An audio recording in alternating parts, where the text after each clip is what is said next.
হাসিনা যে গুম খুন গণহত্যা করে ভারতে পালিয়ে গিয়েছেন, তো এই সব বিষয়ে আজকে একটি ৫৫ পাতার একটি রিপোর্ট দিয়েছে international human rights organization human rights watch. এবং এই হিউম্যান রাইটস ওয়াচ কিন্তু মানে টপ লেভেলের একটা হিউম্যান রাইটস অর্গানাইজেশন, মানবাধিকার সংস্থা। কাজেই এখান থেকে যে ৫৫ পৃষ্ঠার প্রতিবেদনে দেওয়া হলো যে কি নৃশংসভাবে শেখ হাসিনা গণহত্যা চালিয়েছেন এবং তিনি সরাসরি সম্পৃক্ত, তো এটা তো আর আওয়ামী লীগ বলতে পারবে না যে এটা ইউনূস সরকার কারসাজি করে করিয়েছে। এবং সুখবর হচ্ছে যে আর কিছুদিন পরেই জাতিসংঘ তাদের যেই তদন্ত করেছে কয়েক মাস ধরে, সেটার ফাইন্ডিংসটা তারা জনসম্মুখে প্রচার করবে এবং সেখানে উঠে আসবে এই হাসিনা সরকারের ভয়াবহ নির্মমতার ঘটনাগুলো। এবং এই হিউম্যান রাইটস ওয়াচের এই ৫৫ পৃষ্ঠার প্রতিবেদনে একটা জায়গায় উল্লেখ আছে যে একজন হুইসেল ব্লোয়ার বলতে কি মানে আয়না ঘরের দায়িত্বে যারা ছিল, চাকরির কারণে তারা করতে বাধ্য হয়েছে বা তাদের কোনো দোষ ছিল না, তারা এই হিউম্যান রাইটস ওয়াচের কাছে সব স্বীকার করেছে। এবং তারা বলেছে, আপনারা জানেন যে হাসিনা পালিয়ে যাওয়ার পর আয়নাগর থেকে ৩ জন মুক্তি পেয়েছে। গোলাম আজম সাহেবের সন্তান আমান আজমি সাহেব, ব্রিগেডিয়ার জেনারেল, তারপরে মরহুম মীর কাসেম সাহেবের ছেলে ব্যারিস্টার আরমান এবং মাইকেল চাকমা। তো একজন হুইসেল ব্লোয়ার বলেছেন যে শেখ হাসিনা ব্রিগেডিয়ার আমান আজমিকে হত্যার পরামর্শ দিয়েছিলেন।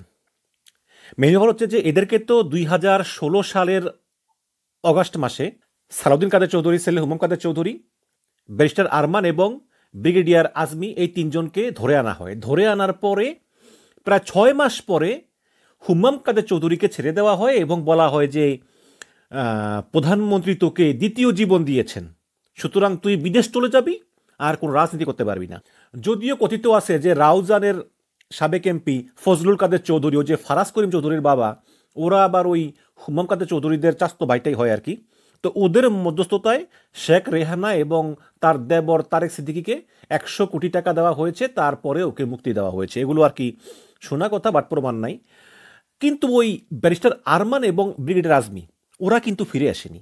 তো ওরা ফিরে না আসার পরে প্রকাশিত হলো আয়নাঘর। ২০২২ সালের অগাস্টে নেত্র নিউজের আয়নাঘর প্রতিবেদন প্রকাশিত হয়। সেখানে তারা দেখায় যে হাসিনা কিভাবে গোপন বন্দিশালায় মানুষদেরকে বন্দি করে রেখেছে, সেই বন্দিশালার নাম হচ্ছে আয়নাঘর। এবং সেখানে ২ জন প্রত্যক্ষদর্শী, শেখ মোহাম্মদ সেলিম এবং লেফটেন্যান্ট কর্নেল হাসিনুর রহমান, এই ২ জনের ইন্টারভিউ দিয়েছেন। এবং পরবর্তীতে আমি আমার চ্যানেলে লেফটেন্যান্ট কর্নেল হাসিনুর রহমানের সঙ্গে একটা ইন্টারভিউর আয়োজন করি। এই হাসিনুর রহমান তিনি ২০১১ সালে একবার, ২০২০ সালে একবার, এই ২বার তিনি গুম হয়েছেন। এই ২বারই তিনি আয়নাঘরে বন্দী ছিলেন এবং সেখানে তিনি বলেছিলেন যে আয়নাঘরে তিনি সরাসরি ব্রিগেডিয়ার জেনারেল আমান আজমিকে দেখেছেন, কারণ ওই হাইকোমোড ছাড়া ওনারা বসতে পারতেন না। কিন্তু হাইকোমোড হচ্ছে একটাই, আয়নাঘরের দুইটা ডিপার্টমেন্ট ছিল, একটাতে কয়েকটা রুম, একটাতে কয়েকটা রুম, কিন্তু এই হাইকোমোড ছিল একটাতেই। তো একজনের চোখ বেঁধে ঢুকানোর আগে হয়তো কোনো একদিন আমান আজমির চোখ বাঁধতে দেরি হয়েছিল, তার আগে হাসিনুর রহমানের চোখ খুলে ফেলেছিল। তখন ২জনকে মুখামুখি দেখেন ২০২০ সালের নভেম্বরে সম্ভবত।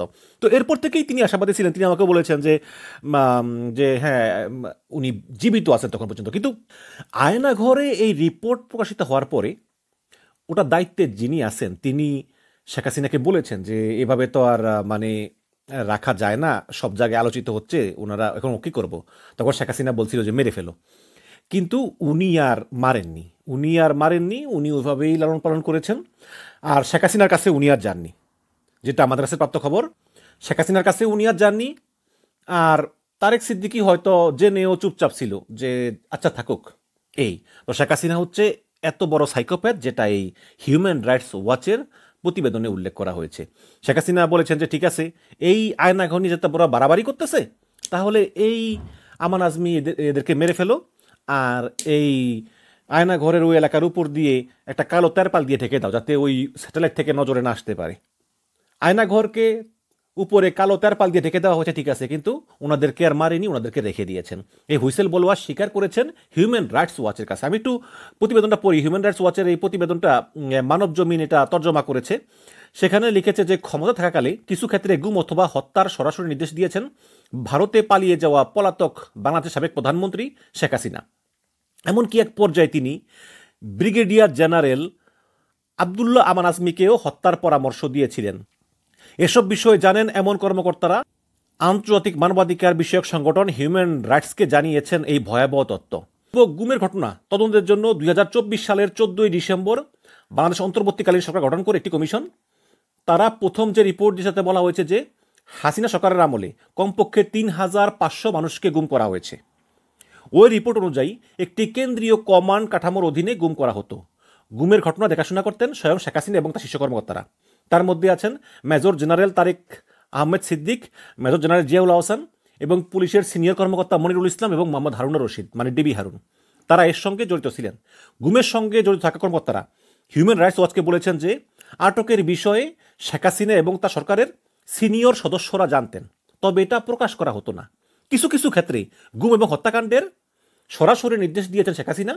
একজন সেনা কর্মকর্তা বলেছেন যে ব্রিগেডিয়ার আজমিকে আটকের বিষয়ে সরাসরি জানতেন হাসিনা।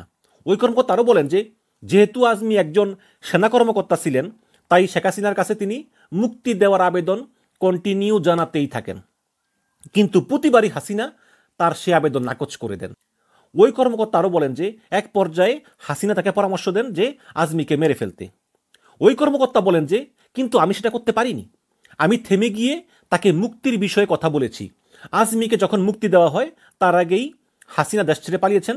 ওই রিপোর্টে হিউম্যান রাইটস ওয়াচ নিরাপত্তা রক্ষাকারীদের নিয়ম লঙ্ঘনের বিশদ বর্ণনা দিয়েছেন। বলা হয় যে শেখ হাসিনা পালিয়ে যাওয়ার পরই মাইকেল চাকমা, বেস্টার আরমান এবং এই ব্রিগেডিয়ার আজমিকে মুক্তি দেওয়া হয় এবং এই তিনজনের ক্ষেত্রেই কর্তৃপক্ষ তাদেরকে গুম করে রাখার বিষয়ে অস্বীকার করেছে এবং হুম্মামকে আটক করা হয় ঠিক একই সময়ে যে সময়ে আজমি এবং আরমানকে আটক করা হয়।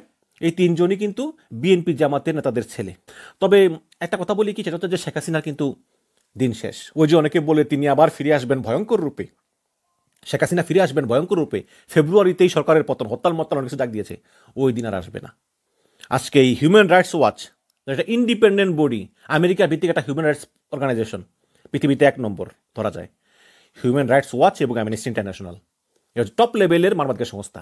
সেখান থেকে রিপোর্ট দিয়েছে যে শেখ হাসিনার সরাসরি নির্দেশে গুম খুন হতো এবং জাতিসংঘের যে তদন্তকারী দল তারাও খুব শীঘ্রই রিপোর্ট দিবে এবং সেখানেও শেখ হাসিনার সেই ভয়াবহ দমন পীড়নের কথা লেখা থাকবে বলে বিশ্বাস করি। সুতরাং এমন একজন খুনি গণহত্যাকারী কখনোই বাংলার মাটিতে এসে আবার চট করে ঢুকে ক্ষমতা দখল করে ফেলবে, এত সহজ না। আওয়ামী লীগ যদি কোনো একদিন, সেই অনেক দিন পরে যদি কোনো একদিন ক্ষমা টমা চেয়ে দল পুনর্গঠন করে জনগণের মন জয় করতে পারে, করলেও করতে পারে, আমি সম্ভাবনা দেখি না। ওই যে ওদিন দেখলাম কোন একটা জানি ভার্চুয়াল সভায় হাসিনা বলতেছে যে আমি তো 15-20 মিনিটের ব্যবধানে পালিয়ে এসেছি, আর 15-20 মিনিট হলেই তো আমাকে মেরে ফেলতো, তো আল্লাহ আমাকে বাঁচিয়ে রাখছে, হয়তো আল্লাহ আমাকে দিয়ে কোনো হয়তো ভালো কাজ করাবে। আল্লাহ আপনাকে দিয়ে জীবনে কোনোদিন কোনো ভালো কাজ করায়ও নয় আর করাবেও না। যেই মহিলা ক্ষমতা থাকার জন্য দেশটাকে ভারতের হাতে তুলে দেয়, এই রকম 3000-এর উপরে গুম খুন গণহত্যা চালিয়ে দেশ ছেড়ে পালিয়ে যায়, সেই লেডি ফেরাউনের স্থান বাংলাদেশের মাটিতে আর কখনো হবে না। আর আওয়ামী লীগকে জাতির কাছে ক্ষমা চেয়ে তাদের রাজনৈতিক ধারা সম্পূর্ণ পাল্টাতে হবে। আরে ভাই, সবার আগে তো দেশ, দেশ না থাকলে কিসের রাজনীতি? যেই দেশটাকেই ওরা চায় ভারতের হাতে তুলে দিতে, সেই দেশে ওদের রাজনীতি করার অধিকার কতটুকু আছে সেটার প্রশ্ন আমি এই জনগণের কাছে রাখলাম। ধন্যবাদ। হিউম্যান রাইটস ওয়াচ সোমবার প্রকাশ করেছে 55 পৃষ্ঠার report after the monsoon revolution, a roadmap to lasting security sector reform in Bangladesh. এই রিপোর্টে মানবাধিকার লঙ্ঘনের সঙ্গে জড়িত থাকার দায়ে র্যাবকে বিলুপ্ত করার জন্য দাবি জানানো হয়েছে। হিউম্যান রাইটস ওয়াচ লিখেছে যে র্যাব, পুলিশ সহ নিরাপত্তা ভিত্তিক সব প্রতিষ্ঠানে সংস্কারের সুপারিশ করেছে আমেরিকা ভিত্তিক মানবাধিকার সংস্থা হিউম্যান রাইটস ওয়াচ। সাবেক প্রধানমন্ত্রী শেখ হাসিনা শাসনামলে পুলিশ, র্যাব সহ অন্যান্য রাষ্ট্রীয় প্রতিষ্ঠানগুলোকে দলীয়করণ করা হয় বলেও জানিয়েছে সংস্থাটি। তারা অন্তর্বর্তীকালীন সরকারের কাছে নিরাপত্তা বাহিনীর পাশাপাশি বিচার বিভাগের সংস্কারের সুপারিশের কথা জানিয়েছে। অন্তর্বর্তীকালীন সরকারকে আগামী মার্চে জাতিসংঘের মানবাধিকার বিষয়ক অধিবেশনে এই সংস্কারকে দীর্ঘমেয়াদী করতে প্রস্তাব উত্থাপনেরও পরামর্শ দিয়েছে এই হিউম্যান রাইটস ওয়াচ। ওই রিপোর্টে আরও বলা হয়েছে কমপক্ষে গত 15 বছর ধরে শেখ হাসিনার নিষ্পেষণমূলক হাতিয়ারের মূল উপাদান হিসেবে ব্যবহৃত হয়েছে এই নিরাপত্তারক্ষী বাহিনী। তারা পর্যায়ক্রমে বিরোধী দলীয় সদস্য মানে বিএনপি, জামাত, সমালোচক, সাংবাদিক এবং মানবাধিকার কর্মীদেরকে টার্গেট করেছে। এক্ষেত্রে মিথ্যা মামলা দেওয়া হয়েছে, নির্যাতন করা হয়েছে, বিচার বহির্ভূত হত্যাকাণ্ড, ক্রসফায়ার, খেয়ালখুশি মতো গ্রেপ্তার এবং জোরপূর্বক গুম করা হয়েছে। একজন হুইসেল ব্লোয়ার বলেছেন যে বাহিনীকে রাজনীতিকরণ করার মধ্য দিয়ে জনগণের সামনে পুলিশের ইমেজকে ক্ষতিগ্রস্ত করা হয়েছে। হিউম্যান রাইটস ওয়াচের একজন কর্মকর্তা বলেছেন যে বাহিনীকে রাজনীতিকরণ করার মধ্য দিয়ে জনগণের সামনে পুলিশের ইমেজকে ক্ষতিগ্রস্ত করা হয়েছে। পুলিশ, সেনাবাহিনী এবং র্যাবে পছন্দের লোককে নিয়োগ দেওয়া, পদোন্নতি এবং পুরস্কার দিয়ে নিরাপত্তা রক্ষাকারী বাহিনীকে রাজনীতিকরণ করা হয়েছে।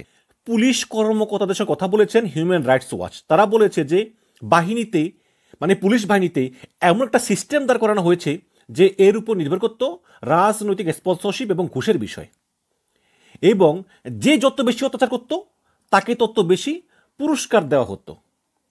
রাজনৈতিক হস্তক্ষেপের মাধ্যমে বিএনপি জামাতকে দমন করতে ব্যবহার করা হতো এই পুলিশ র্যাবদের। হিউম্যান রাইটস ওয়াচ সাবেক প্রধানমন্ত্রী স্বৈরাচারী শেখ হাসিনার কক্ষিগত নিরাপত্তা বিষয়ক প্রতিষ্ঠানগুলোর পদ্ধতিগত সংস্কারের সুপারিশ জন্য বলা হয়েছে। প্রতিবেদনে আইনের মাধ্যমে সমালোচকদের মুখ বন্ধ করার যে পদ্ধতি রয়েছে তা বাতিল করতে অন্তর্বর্তীকালীন সরকারকে জানানো হয়েছে। হিউম্যান রাইটস ওয়াচ মনে করে যে সংস্কারের মাধ্যমে সিভিল সার্ভিস, পুলিশ, সামরিক বাহিনী এবং বিচার বিভাগ সহ সকল রাষ্ট্রীয় প্রতিষ্ঠানকে ক্ষমতা থেকে আলাদা করা উচিত। এক্ষেত্রে তারা কোনো সহায়তা লাগলেও তারা করবে। তো